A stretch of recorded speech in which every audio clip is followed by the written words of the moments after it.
So let's talk about what all this means and what it means to have it back from the machine shop and where we're going in terms of putting an engine together.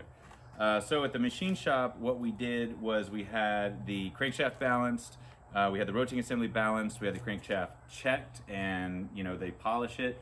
And then we had the block honed and bored, and we had the deck on the block cut. So we'll start over here with everything on this side of the table. So these are the head bolts or head studs from ARP.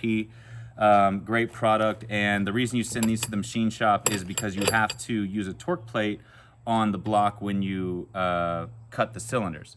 So that's something to keep in mind. If you want to switch from regular hardware to stud hardware, that's an important aspect to remember, and you want to send that stuff to the machine shop. So they needed that, that's why I have that. These are the rings.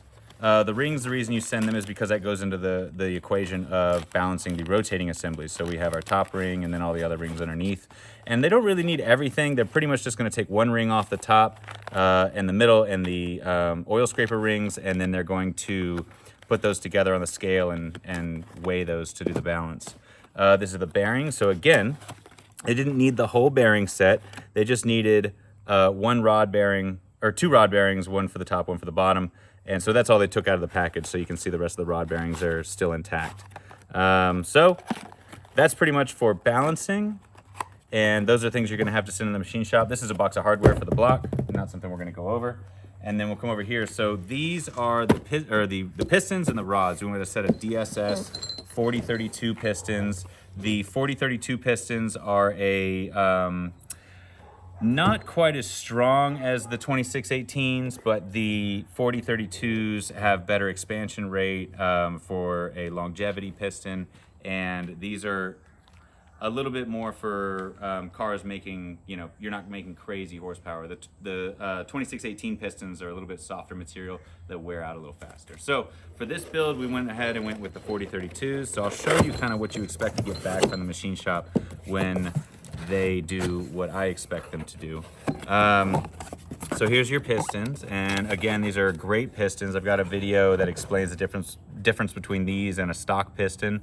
So quickly, we'll jump into it. As you can see, the difference between this one, so you've got this area here which hasn't been touched, right? And then if you look at this piston, you can see this piston has been shaved down and honed down. That's the balancing process. So this piston was lighter than, or this piston was heavier than this piston, and they shaved down some material where you're supposed to shave down. Each piston has its own areas, and that's how they basically bring it into the same weight. And then at the same time, you see it's got a number 3 on it. So the number for the piston is in correlation to the hole on the block. So that you're gonna have that on the pistons, and you're gonna have that on the rods.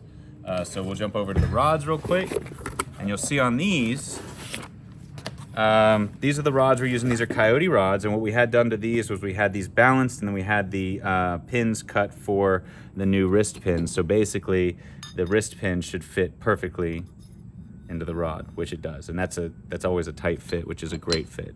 And then I can see that they actually, if you can get a really good view inside, there's that channel in there that they cut to allow for better oiling. So that basically has a space to hold oil, and it'll allow for a more oil capacity to sit around the pin, which is, I'm really happy that they did that. So again, you got a number 2 right here. So this will be for piston number 2 and cylinder number 2. They balance it by basically weighing the big end and the small end, and you can see where they again honed off some material to balance the rod. So, another rod, if we looked at it, well, that one has a little bit cut off on it. I'm trying to find one. Okay, so this one doesn't. So that's the difference. And this is just a set of regular Coyote rods. These are pretty strong rods, stout rods for what we're gonna do. This engine, like I said in another video, I'm expecting this engine to make mid 500s, maybe into the 600 horsepower range. And those rods should handle that just fine. And then the pistons probably do more than that.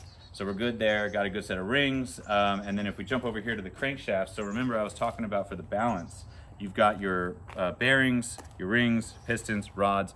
They take all that into account, and then they're gonna balance the crankshaft by adjusting the counterweights on the crankshaft. So if we look here, we can see this is where an original hole was drilled, and then they have a section they drilled here, and they drilled here, and they drilled here. So the machine shop was taking material out of this crankshaft counterweight to balance internally to what we have on the table.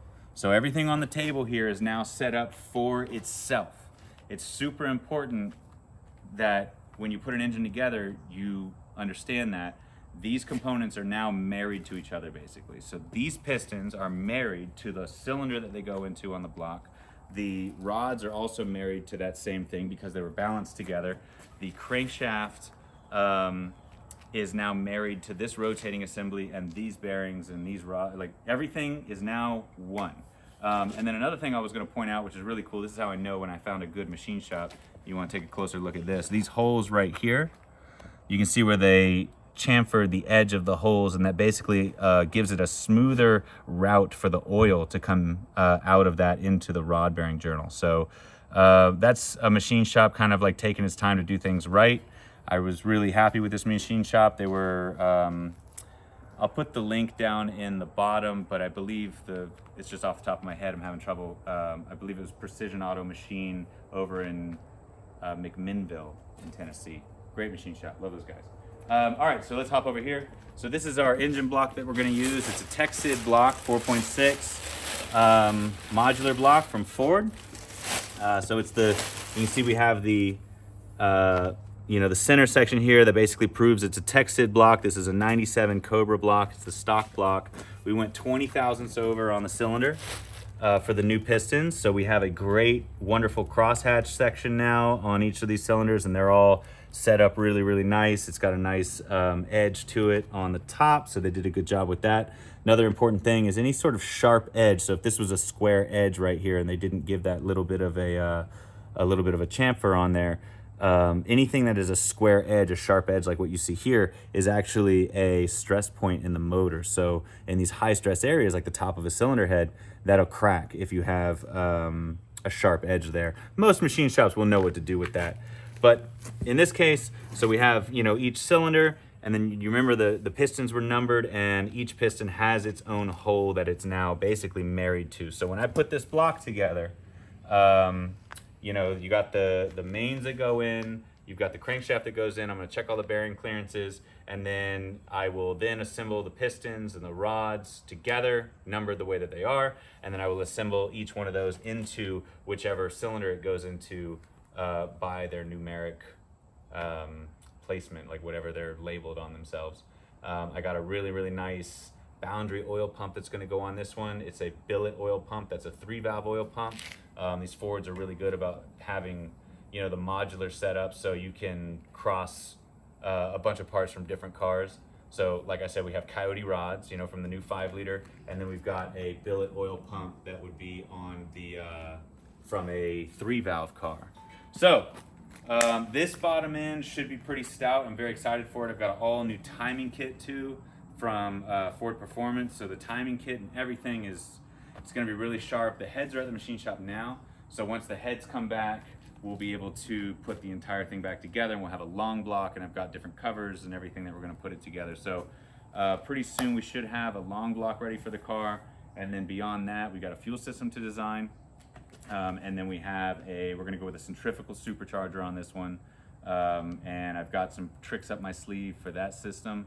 Very excited to show that off. So yeah, custom intake piping and everything else that we're gonna set up for that. So I think this car will make some good power, and I think it'll do well with running around in any application, on the street and on the track. We could do drag racing with it. I'm gonna definitely put it on NCM and some road courses with it and see how it stands. We've used this setup similar to the previous car that I did, which was the Mystic, and we did a bunch of roll racing, we did a bunch of drag racing, we did a bunch of street racing.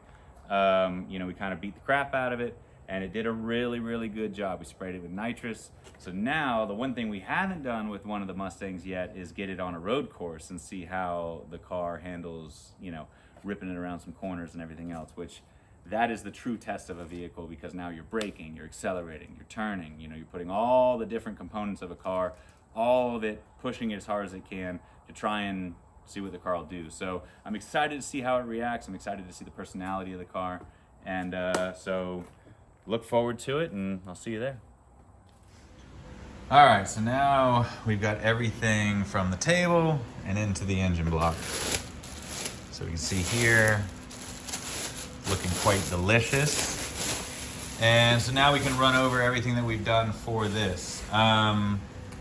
So all the stuff came from the machine shop, obviously, and it's all now installed in the engine block. All one unit, which is great. I've got a couple videos that talk about the process of kind of preparing things to go in the engine block. Oh, excuse me. And so yeah, we can walk around and talk about the rest of what happened here. So I checked all the clearances on everything. It's a little blurred because I washed off this table. But I always write everything down, which is good. And the way it was all done is we have our powerhouse bore gauge, basically. And then I used, it's also a Powerhouse brand micrometer. And I have the process of checking bearing clearances on the channel, so you can check that out. It shows you how to use this tool and this tool together to really check bearing clearances and not using a plastic gauge, because plastic gauges are okay, but these are a little more refined. So that's all done. I checked everything on the block, everything checked out and was within specification of what I'm trying to do with it, which is great. And then if we rotate the block around, we've got the bottom end, forged Cobra crankshaft, all the rods in there ready to go. Everything's been balanced and have been put into their cylinders that they're supposed to be in. So everything was numbered prior to it getting put in. And it looks great. So we've got a set of the DSS pistons and all that's in there. The next thing is we got the oil pump on, which is a billet gear oil pump. This is a 3-valve oil pump from Boundary. So that's installed and ready to go. I primed it. And it's really important that you prime your oil pump, because if you don't, you're gonna have everlasting issues with the engine. It's super, super important that you prime the oil pump. And then the next steps are, we've got our crank trigger wheels. So these are the 2 trigger wheels you'll see on a Ford. You got your thick kind of cast trigger wheel. Then you have your stamped wheel. The stamped wheel is a little stronger. I'm using a Boundary, or not a Boundary, but an Innovate crankshaft front pulley. And it's a 10% overdrive, and it has a larger snout on it. And that's actually what caused this to fail on the last motor, was it put too much pressure on a wider section than what this is, and it literally just cracked all the way around, and it became almost like a dial phone where you could spin it.